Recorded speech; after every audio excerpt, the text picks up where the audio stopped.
A new audiobook aims to put on a presidential library before President Trump ever even leaves office. American Tantrum dives into the Trump presidency with the help of Neil Casey, Kathy Griffin, and Tom Arnold.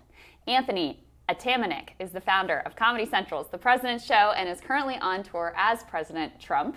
Anthony, thank you for being here as yourself. Thank you for having me, Krystal. So what inspired the book? I think the book was inspired by, prior to my television show, I had done this tour with James Adomian, who played Bernie Sanders, called Trump versus Bernie. And it was a very raw show. It was about an hour and a half to 2 hours, depending. And when I did Comedy Central's President Show, we had to sort of restrain ourselves a bit for television. Mm-hmm. And when the opportunity came up to do a book, I was like, this will be a chance to sort of do it unfiltered without any of the restraints of, Viacom ownership telling me what to do.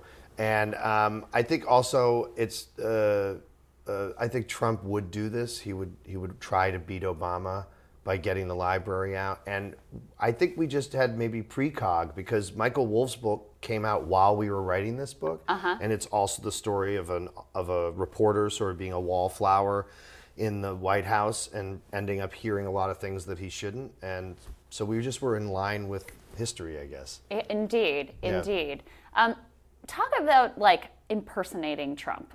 He's he's such a unique person. Like, what are some of the things that you pick up on that you use to really channel him?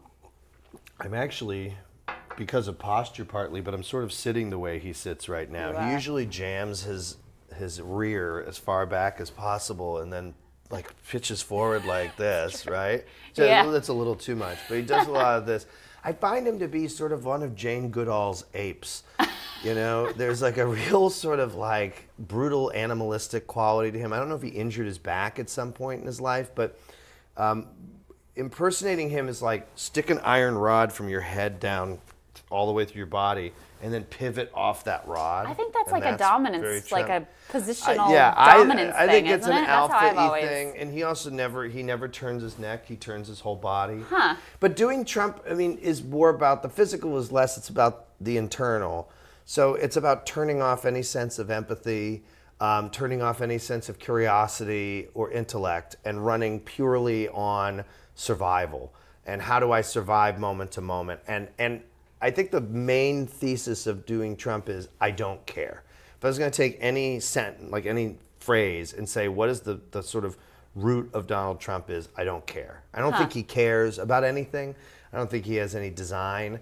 And I think he says whatever. And I also believe that he has another self that you don't ever hear. If you watch him, you'll see that he has moments where he sort of talks to himself, or he listens to himself. So I think that there's an internal voice and then the external voice. And so that partnership between whatever is going on in his mind, which I have no idea what it is. Right. It's probably a lie machine that's sort of spewing out survival to sort of just... the press conference to me was so fascinating because he was sort of like a caged animal, right? The one after the election. Yeah, the one right after the midterms, because you could see that he was upset, but trying to tell himself that he was okay and sort of working out. That was a man who was working out dealing with the midterm loss in front of people, right? Because he's like, well, I'll be bipartisan. I'll work with the Democrats. And he's like, if they don't, it's war. And you're like, that's a person who's in their hotel room before works out what they're gonna say, and then they would actually say it. But he never But does that. Don't you think that's actually part of what people like about him? Is that they see all those warring thoughts, and what people like you and me look at and go, this guy's all over the map. He said this, and then he said that, and they're in conflict. Well, we're all sort of internally in conflict, and then try to put out one singular message, and we're all hypocrites in some regard. Of course, But with him, it's all out there on the table of I'm thinking this, I'm thinking that, I don't know, we'll make a deal. Well, I think that's why people both like him and hate him. I think that people who can't stand him because they see themselves, and they see the inconsistency of themselves, or their hatefulness, or their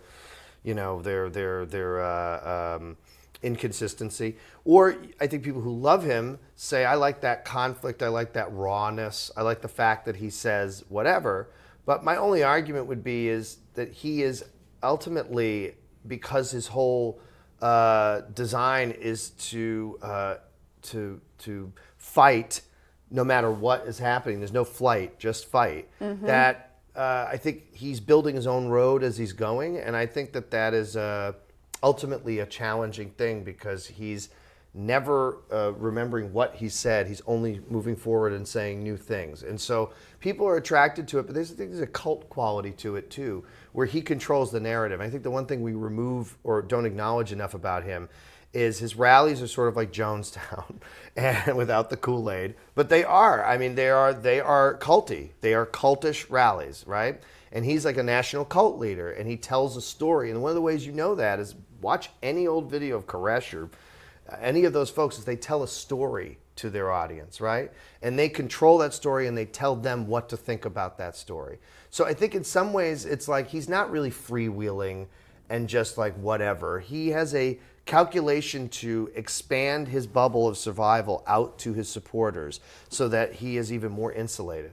So you have a very insecure personality that has low self-worth, that is trying desperately to protect itself further and further out like a pufferfish. So take us inside this book. Like a pufferfish. Yeah. Jonestown pufferfish. Got yes. it. So that's his Xbox handle. What can people expect if they pick up this audiobook, if they turn it on rather than pick it up? If they turn it on, what are they going to hear? What are some of your sort of favorite moments that you're proud of there? Oh, I think the phone call to Mueller is really fun. Trump calls Mueller at night, and it's basically a sort of New York street corner argument where they're like swearing at each other, and they're both sort of like, come on, you come for me, come for me. And I like that one because in writing it sort of also takes on the whole sort of patriarchal masculine element of all this stuff. Yeah, which underlies so much of it. Exactly. It's a lot of corner tough guy garbage. And so I found that to be really funny in listening to it. I think Tom Arnold did a great job as Michael Cohen. And we recorded a lot of the SARS, the Suspicious Activity Reports. So way ahead of all this stuff coming out about where Trump was hiding all of his money, we wrote basically the narrative of how Cohen was hiding and withdrawing all the money. So that's a very dry banker voice played by Lennon Parham from Playing House. Okay. And I think it's Neil it's Tom doing Michael Cohen. But there's so many. I mean, That sounds amazing. It's more like a radio show or sort of like a comedy album than like, I guess, an audiobook. Yeah. So you can sort of pick and choose what you want. Steve Bannon, by the great John Gemberling, who's on Broad City, reads these. I loved in old books how you'd have excerpts from another book. Yeah. So we have Steve Bannon's The Fifth Sucking, Steve Bannon's The Secret Lot, which is sort of like they're sort of like Dan Brown style conspiracy fiction, okay, but with Steve Bannon's anti-Semitic bent. Okay. So that's very satirical, obviously. I'm Jewish, so I'm making fun of it.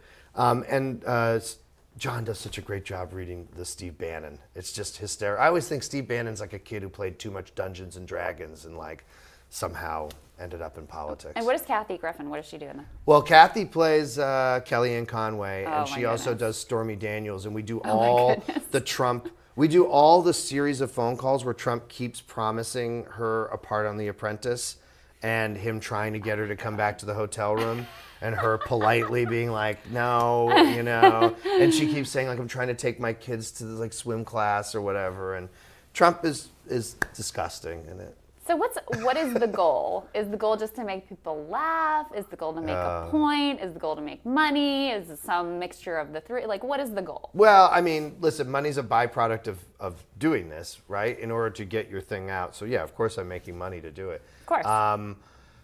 I would say it's a political document wrapped up in a comedy book. And so I think satire has a long historical relationship, particularly in our government. I mean, Ben Franklin was one of the great satirists. Unbelievable. And he also was a political figure. Right. So I think that it's interesting in our modern times that satire has been sort of relegated to this idea of kindness, or sort of we make fun or repeat things, we parrot things, we don't parody things. And I think there's some mainstream network comedy shows that do that really well. And I think that our goal with the President Show and with American Tantrum is to say, no, I want to put a political message in the book. The message in the book, from my view, is that corporatized politics our rampant consumerism, and both parties are dumping everything into Trump right now, and Trump is a symptom. He is not the cause. And it took 40 years of both parties abdicating their responsibilities to govern to allow the space for Trump to become president. And although he might be abhorrent to many and celebrated by others, he eventually will be gone. And the worst thing that can happen is if he's removed from office, or if more likely he loses, or he's a little bit of both, that both parties can say, see, we brought sanity back to government. And what they have done is not done that at all. It'll be the same lobby-filled party system that is corrupting and not working for the common person, and only feeding the upper white-collar class enough money so that they'll shut up and keep donating to the party. So that's the message. You have no idea how much you are singing my tune right now. So that's the message of the book. That is exactly what I think is the case. Trump is the symptom. He's not the cause. He is not fundamentally the problem, although he is a big problem. Yeah. And if Democrats in particular, who are supposed to be the champions of working people in communities across the country, if they don't do some soul searching, we will be doomed to repeat Trump with a more effective, scarier version. Well, the midterms, I think everyone should not be comfortable with the midterms.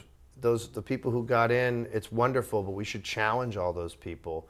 And I think I'm a Democrat, and I think I'm pretty left leaning. My job is not to just love my party. My job is to challenge my party. And you see throughout history, Kennedy or Johnson did not move those governmental wheels because they just were like, I'm going to do it. It was massive protests and people sacrificing their lives and their bodies in order to push the government to do something. And so I hope we're in a new wave of activism like that, and not in this sort of sports team mentality of just rooting sports as politics. We won, yay. We won, and who cares? Going back to sleep. Yeah. So that's what I think, Krystal. Me too. So we agree. A perfect news problem program. Solved. Anthony, thank you. Congrats on the book. Much. Nice to meet you. Great to have you today. Okay, thanks. And we will have more Rising after this.